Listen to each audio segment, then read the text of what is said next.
When you're Michael Jordan's son and you've been drinking and driving, you definitely want to name drop your dad's name, right? And if you have a situation that comes up while on a boat, you don't want to just swim away from your problems, Florida man. And what you definitely don't want to do when someone steals your, let's just say, herbal remedies, is call the cops like this woman. Let's get right to it with a few of the dumbest decisions. Starting with number 6.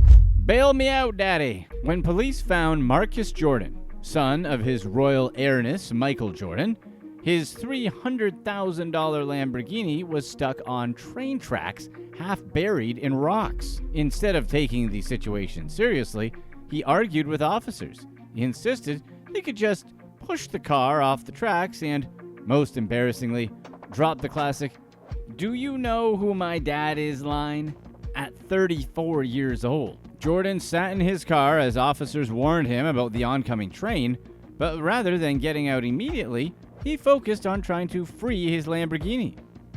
He insisted that the car could be moved and pushed for officers to help, despite the vehicle being visibly stuck in all those rocks on the side of the track. As they continued urging him to exit for his own safety, he resisted, seemingly more concerned about his luxury car than the more immediate danger, which, in fairness, it's not as if the train was right there. But still, it was on its way, and just sitting there arguing wasn't going to help anything, let alone get the car free. When officers finally did get Jordan to get out of the vehicle, they conducted a sobriety test, which he failed multiple times. Despite showing clear signs that he had been drinking, he repeatedly used the argument all drunks use when they're drunk, which is to insist that he wasn't drunk, and became agitated when officers didn't accept his claims. The situation escalated further when police attempted to place him in the squad car, as he resisted, dragging the whole thing out until they were forced to physically push him inside. Once in custody, Jordan reportedly remained uncooperative, continuing to argue about the circumstances of his arrest. On the way to jail, he was far from silent, spending the ride singing rather than reflecting on the situation. After his release, he wasted no time trying to divert attention elsewhere. Rather than addressing the incident, he posted about his sneaker business on social media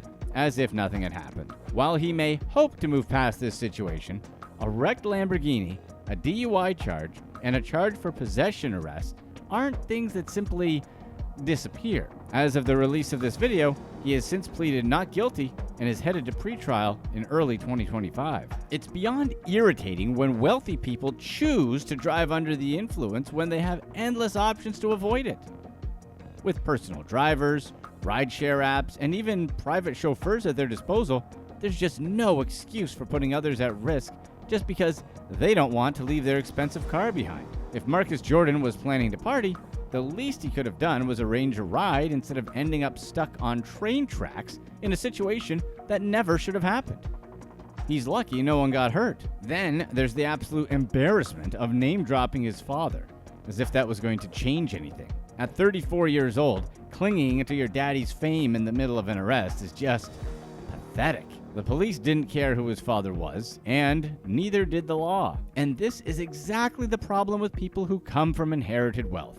They're so entitled that they think the rules don't apply to them. They grew up believing that consequences are for other people, that their last name or family's money is get-out-of-jail-free card, and that their mistakes should be overlooked simply because of who they are. Sadly, most of the time, their wealth or name does bail them out, but at least it's a little satisfying to watch them embarrass themselves along the way. Number 5. No codes.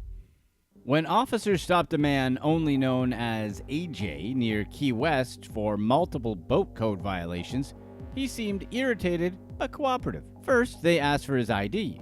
No problem.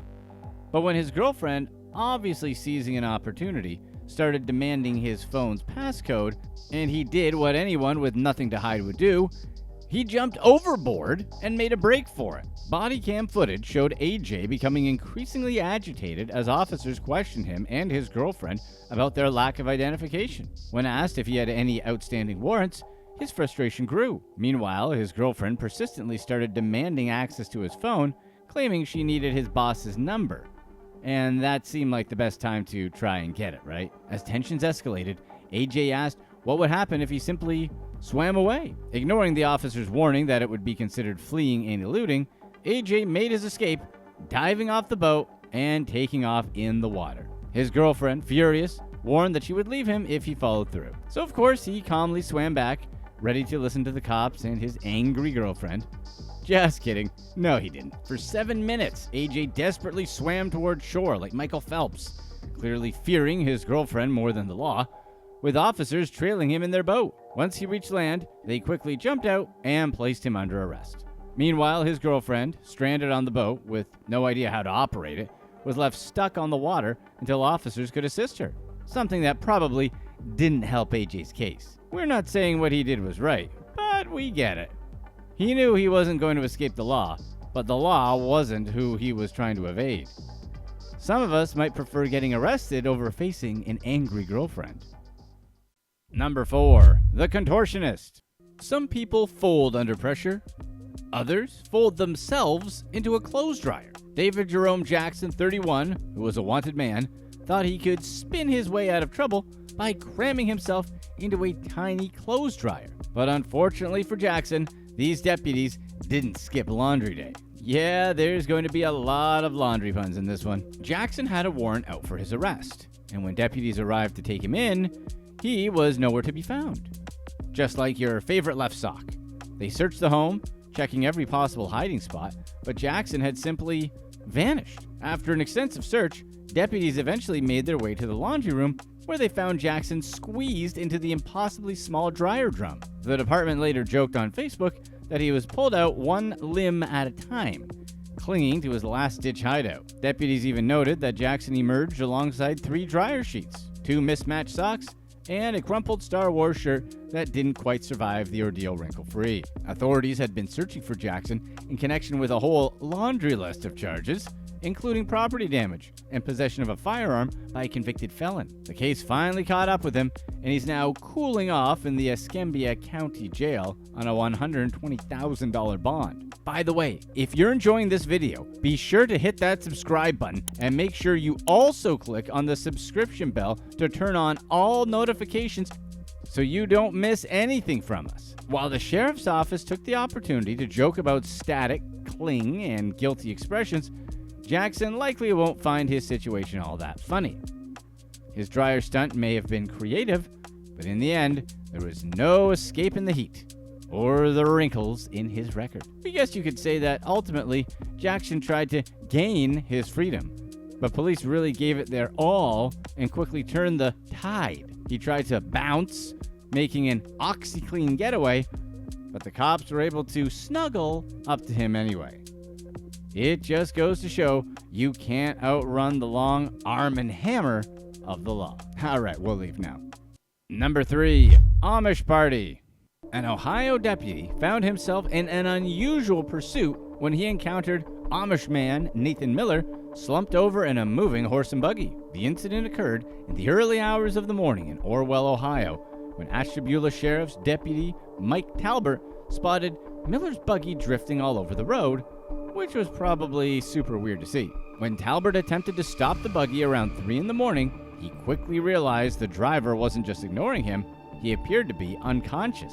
A can of Bud Light was visible inside the buggy, and the driver showed no response to attempts to get his attention. Despite the driver being unresponsive, the horse just kept moving, turning onto another road while the deputy followed behind. With no brakes or steering on an unoccupied buggy, stopping it wasn't as simple as flipping on sirens. Talbert had to block its path with his patrol car, but even then, the buggy rolled straight into the cruiser. The driver, later identified as Nathan Miller, eventually woke up and was given a breathalyzer test, which showed a blood alcohol level of 0.63%. That's under the legal limit for standard vehicle operation.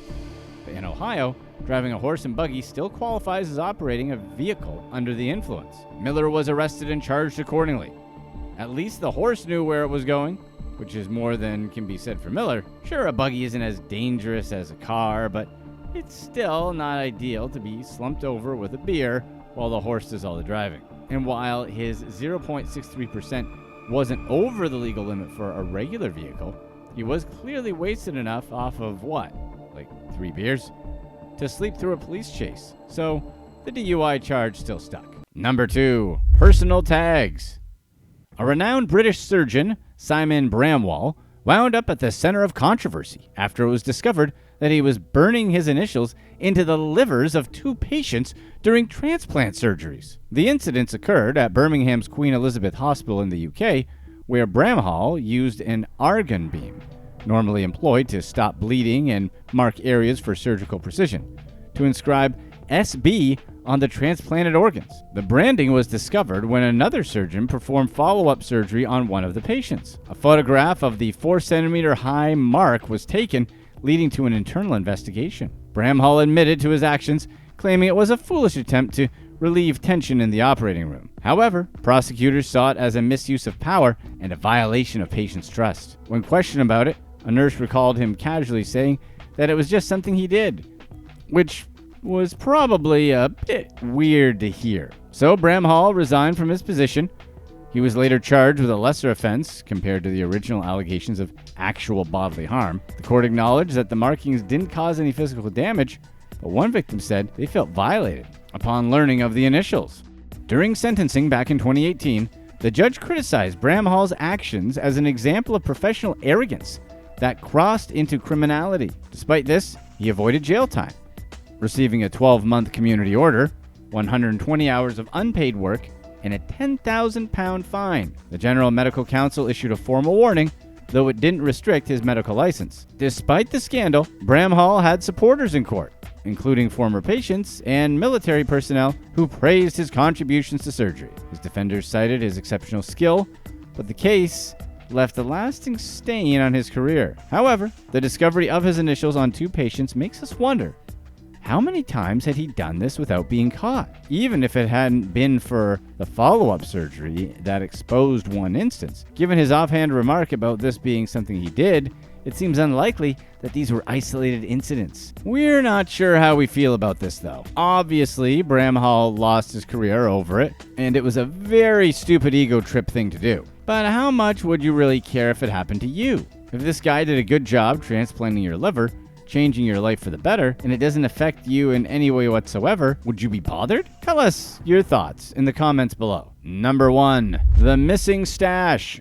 Florida woman Lily Rinker learned the hard way that some problems are better left unsolved, especially when you have active warrants. Lily dialed 911 from a Best Western hotel at 2 in the morning to report that some guy named Carlos had taken a small amount of her stash and left.